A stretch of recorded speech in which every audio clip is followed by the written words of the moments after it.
Hello, my name's Adrian Goldberg and welcome to the Byline Times podcast. The Byline Times, it's what the papers don't say, what radio doesn't report and what telly doesn't tell you. This time, shocking new evidence that austerity kills. A report by the Institute of Health Equity, based at University College London, has crunched official statistics and found that between 2011 and 2019, more than 1 million people in England had shorter lives than those who lived in the most affluent areas. Now, this was a period of economic austerity when spending on the NHS and many other public services was constrained as a matter of government policy. The link between deprivation and mortality isn't a new one, but these figures don't just compare the very rich with the very poor. They look across the population as a whole to reveal a scale of excess deaths that afflicts most of society. The IHE also looked at what are known as healthy life years and found that between 2014 and 2017, 10 European countries overtook the UK for healthy life years for men, and 14 countries overtook the UK for healthy life years for women. I want to speak now to Professor Sir Michael Marmot, who oversees the Institute for Health Equity. He wrote a landmark report on health inequality for Gordon Brown's government in 2010. Welcome, Sir Michael. How are you doing? I'm fine, thank you. So talk me through these figures, please, Michael. Just tell me how we arrive at the astonishing figure that 1 million people lived shorter lives than they might otherwise have done. My signature tune, as it were, is the gradient. My first big study in the UK was of British civil servants, the Whitehall study. And what we found there was that everybody below the very top had higher mortality than those at the top.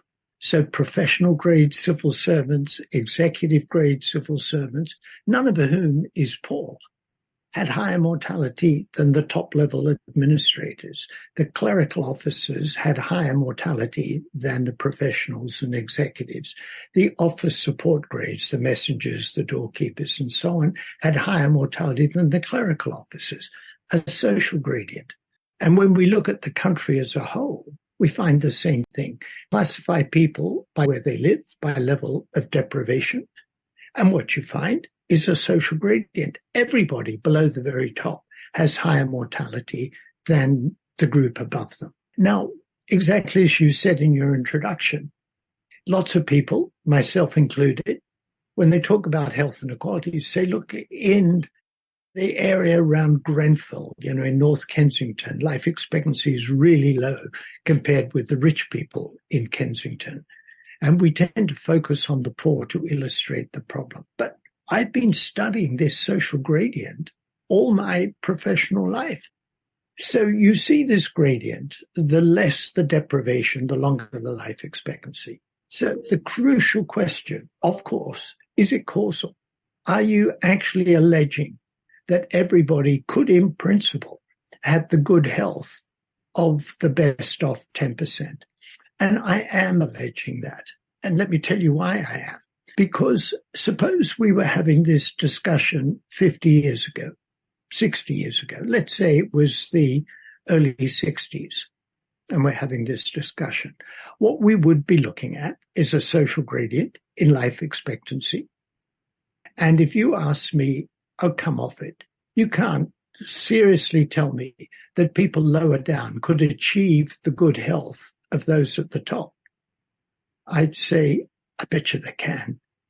I can tell you, if we have this discussion in 60 years' time, in the 2020s, the people who are lower down now will have longer life expectancy than the ones who are at the top in the early 60s. So in 60 years' time, they'll look even better than the best off did 60 years ago. If you wait long enough, what you'll find is today's benchmark has moved on, and the people lower down can achieve today's benchmark 30 years from now. That's provided things are still getting better, and I'll come back to that in a moment. So I think it's an entirely reasonable presumption that the people in the bottom 90% aren't sicker for some basic biological reason. It's not because of their genes. If we could get the social and economic conditions as well as we have them for the top 10%, their health would be as good as the top 10%. So I've laid out the basis for doing it. Given that we always find social gradients, under New Labour, we had a social gradient. Now, it did get smaller.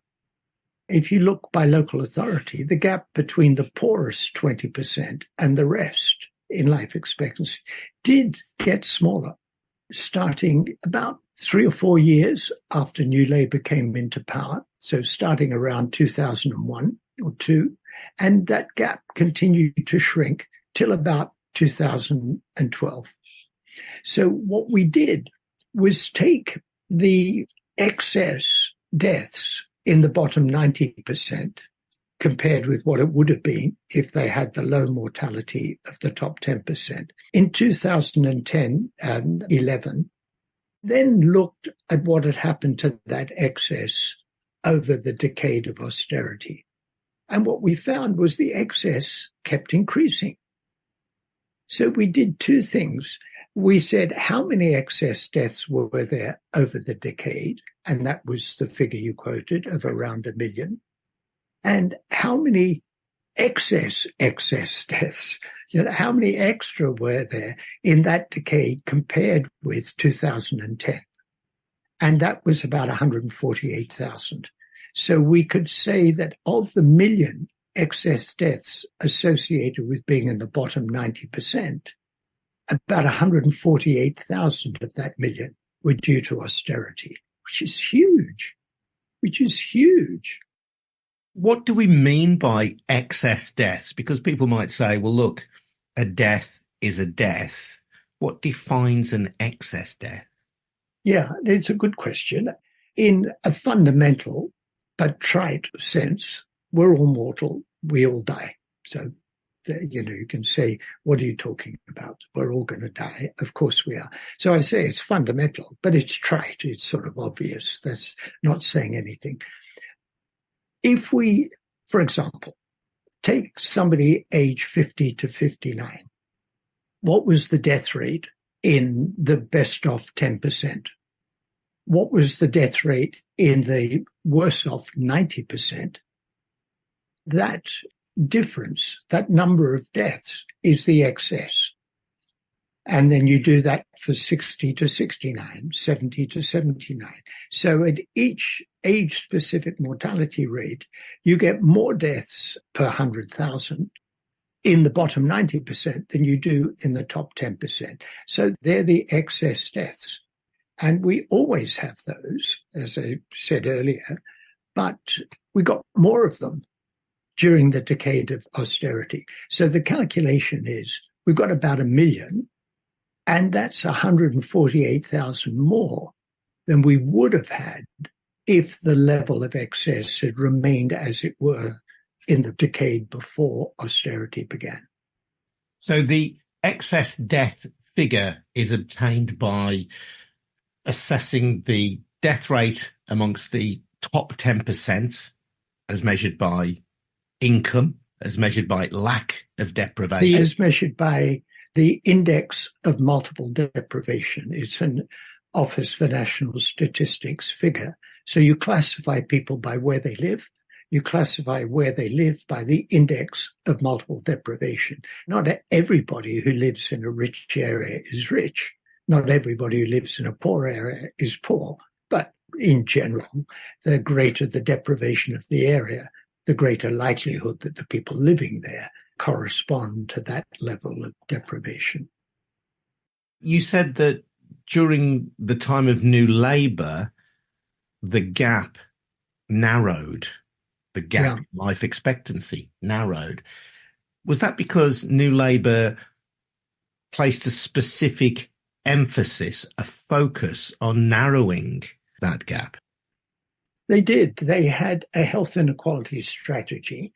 I was part of that, the so-called Atchison report.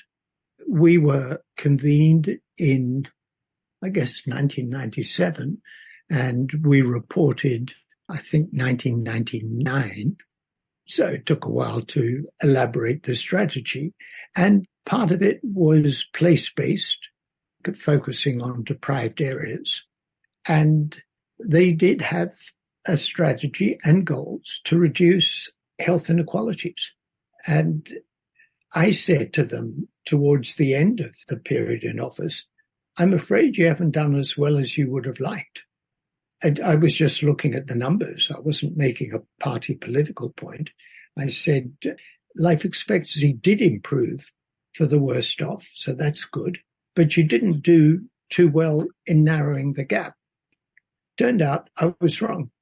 People looking at the evidence a bit later, as I described, looking at the life expectancy for the most deprived 20% of areas compared with the rest, showed that the gap did narrow. So not only did they improve health for the worst off, which is good, but the gap between the worst off and the rest narrowed. I did the Marmot Review in 2010. In February 2020, we published Health Equity in England, the Marmot Review, 10 years on.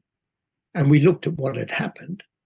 The rate of increase of life expectancy had slowed. The inequalities had increased. And life expectancy for the poorest people had got worse. Which brings us back to austerity, I guess. Exactly. When I was being a sort of sobering voice at the end of the New Labour period, and I said, health for the worst off people has improved, for the most deprived has improved. So that's a good achievement. Well done. But you haven't narrowed the gap. Well, under the decade of austerity, health for the worst off people declined, got worse. Not only did they not narrow the gap widened, and the life expectancy of people in the most deprived 10% went down outside London. So that's what happened. And this new calculation was a way of putting some numbers on it, the thing I've wanted to do for a long time, of saying, let's not just focus on the poor. And we do a lot. I write all the time about the miserable circumstances affecting the most deprived. But I said, let's focus on the rich, not because I feel sorry for rich people, but because they provide a benchmark of what's possible in terms of health. And that's how we did this calculation. Everybody below the top 10% has got worse health than they would have if they were in the top 10%, the least deprived decile. And that's where the million extra deaths comes from. You've also assessed what are called healthy life years for men and women. Again, I wouldn't mind if you could just unpack, although you may regard it as self-explanatory, what a healthy life year is, and how the UK now has slipped behind 10 European countries when it comes to healthy life years for men, and slipped behind 14 European countries when it comes to healthy life years for women. This is over a relatively short period of time as well. Well, two things about life expectancy. One is, it's a very odd calculation. It's not predicting how long you will live. It sounds like it is, but it isn't really. It's not making a prediction. The way it's done is you take the age-specific mortality rate now. So let's say children born today, in the first 5 years of life, we expect 5 children per 1,000 live births to die. So at the end of 5 years, there'd be 995.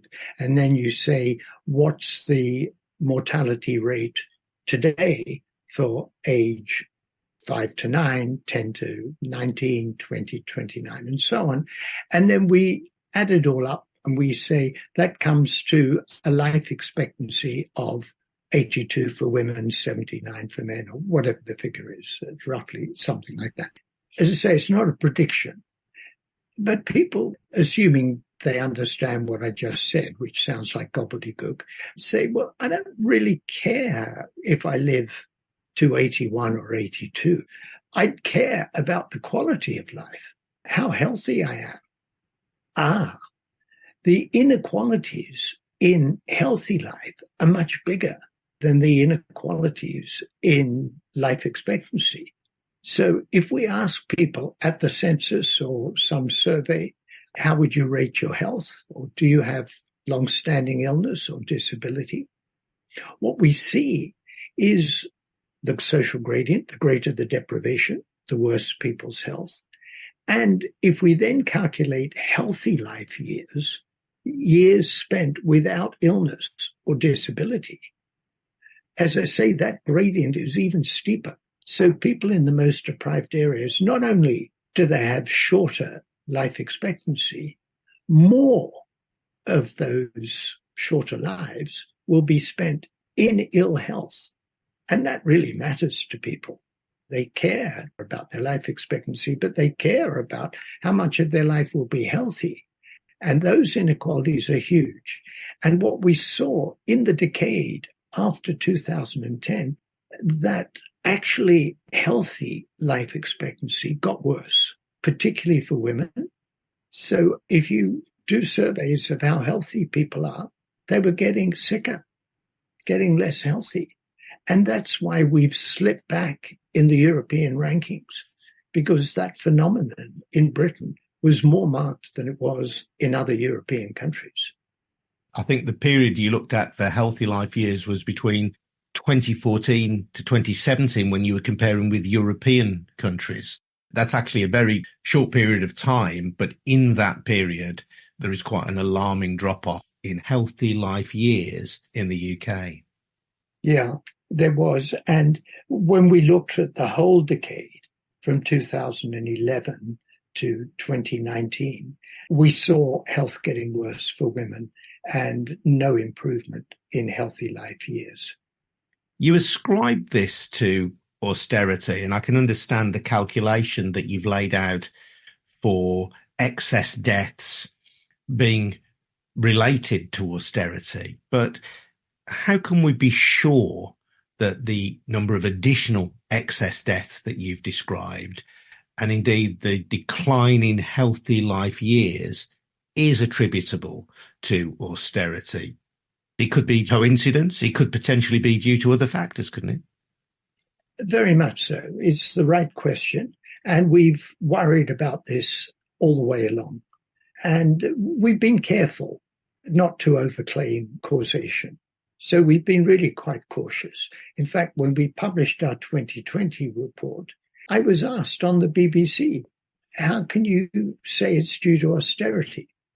And I said, well, we made a series of recommendations in 2010 based on a very comprehensive, detailed review of evidence. We had more than 80 experts working with us. We had 9 task groups looking at all the domains. And this was our summary of all the evidence. And we looked early childhood, education, employment, having enough money, neighborhoods, environments, living conditions, and the determinants of lifestyle. And almost all of those had gone in the wrong direction. So we reviewed the evidence in 2010 and said, if you improve these 6 domains, health will improve and life expectancy gaps will diminish. What happened as a society, we went in pretty well the opposite direction on all 6. And guess what? Life expectancy stopped improving and the inequality gap got bigger. So I said to the BBC interviewer, I invite you to speculate with me that the one might have caused the other.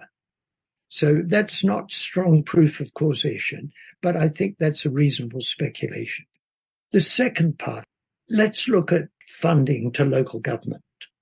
The spending by local authority per person from 2010 to 2019, in the least deprived 20% of local authorities, went down by 17%. So government stopped funding local government. And then the greater the deprivation, the greater the reduction in spending. In the most deprived 20%, the spending went down by 32% per person. Wow. And researchers from Liverpool looked by neighborhood, by area. And what they found was the greater the reduction in spending, the worse the performance in life expectancy.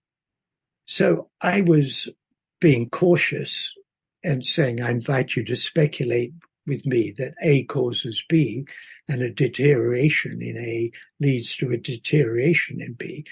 But then these colleagues went and examined it and they said, look, we can show that the greater the reduction in funding to local government, the worse the life expectancy performance.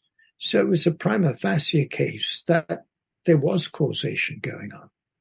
And you drew up a list of principles, the Marmot principles, as they have become known, and you've worked in partnership with a number of local authorities. Coventry City Council is one, for example, where you've sought to put health equity at the heart of everything those local authorities do. So I guess that's an opportunity to experiment, for want of a better word, with real lives, to test your theory.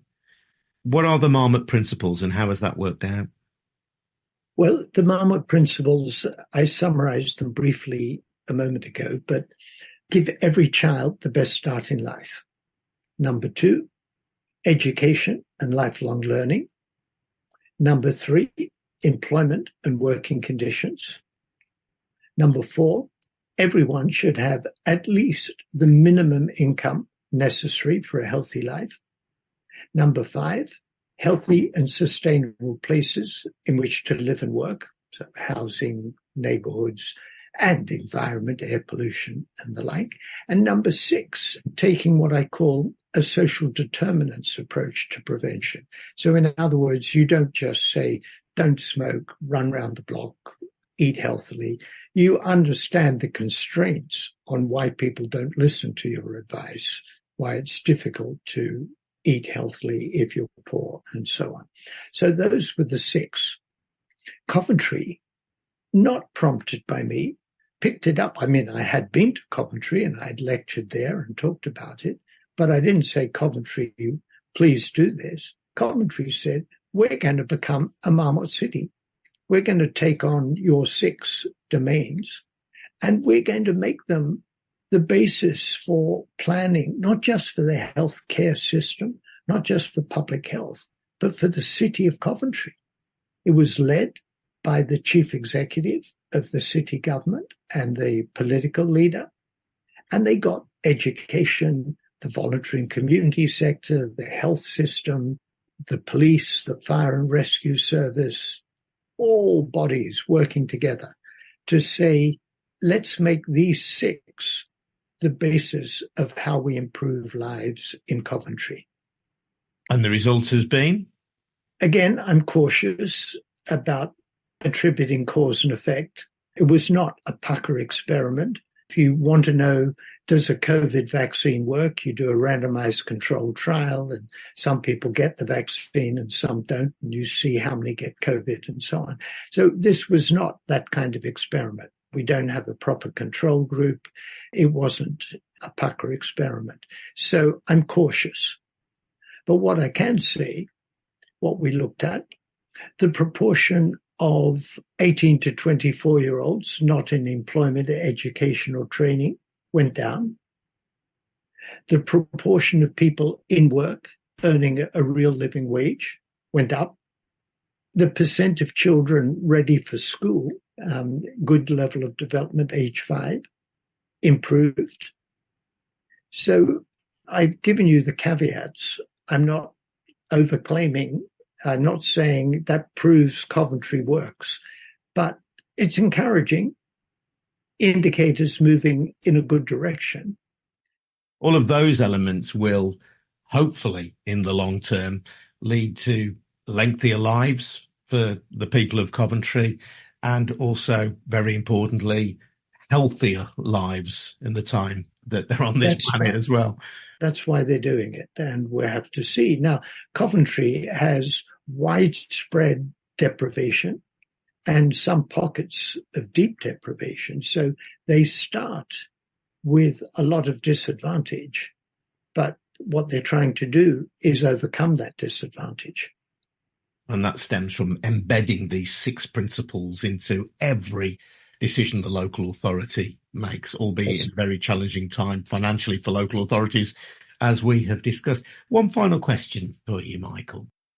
You talked about the gradient that has always been there, a gradient that shows that the top 10% live longer lives than the other 90%. And that's true across time and across governments. Do you think we could ever reach a situation where there is no gradient, where there is simply a flat line, where everybody in society, regardless of wealth, regardless of where they live, could reasonably expect to live healthily for the same amount of time, more or less? Is that something to aspire to? Is that a realistic aspiration? It's something to aspire to, but I doubt that we'll ever get there. We were invited by the government of Norway to do a review of health and health inequalities and what we call social determinants of health for Norway. Norway looks brilliant on most of the things that I talk about, looks brilliant. And they have health inequalities. The more years of education, the longer the life expectancy. So you might say Norway's our benchmark. If they have health inequalities, the rest of us are going to have health inequalities forever. The magnitude varies. I've said in a relatively short time, the inequalities increased in the UK and we slipped back compared to other European countries. So they can change quite quickly. And I don't think we'll ever get to everybody having the same good life expectancy and good health as the best of. Norway hasn't got there. Sweden hasn't got there. I don't know of any country that has got there. But we can certainly do a lot better than we have. And there's something else worth emphasizing. I've been looking at a series of reports in the Financial Times. I notice I said the Financial Times, not the New Statesman, not the Guardian, the FT. And that's important because they're a solid set of evidence-based data crunchers who look at the evidence. And a fair summary of these reports is that Britain is a poor country with some rich people. The top 10% are doing quite well, thank you, compared with other European countries. But the median, the 50th centile, we're much poorer. I mentioned Norway before. We're much poorer than Norway. Our top 10% is as rich as Norway. Our median's a lot poorer than Norway, and our bottom 10% is way, way poorer than Norway. It's poorer than Slovenia. So we're a poor country where the top 10% is doing well, but the rest of us are falling behind. And that's another reason why I did this calculation. Norway has inequalities in income, no question. The median have lower income than the top 10%. By definition, but the income inequality gap's not as big as it is in the UK.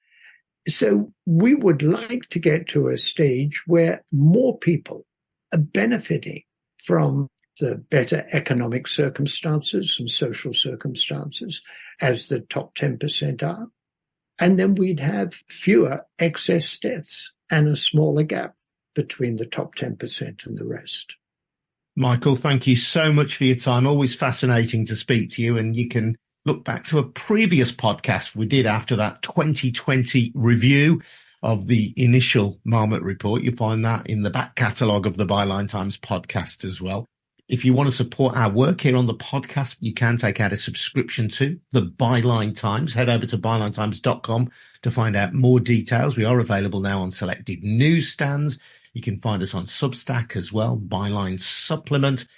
But the best way to guarantee a copy of the Byline Times, which is full of interesting stuff like this, is to take out a subscription. As I say, head over to bylinetimes.com. This has been a We Bring audio production by me, Adrian Goldberg, and Harvey White in Birmingham. Thanks for listening. We'll see you again very soon. But for now, thank you and goodbye.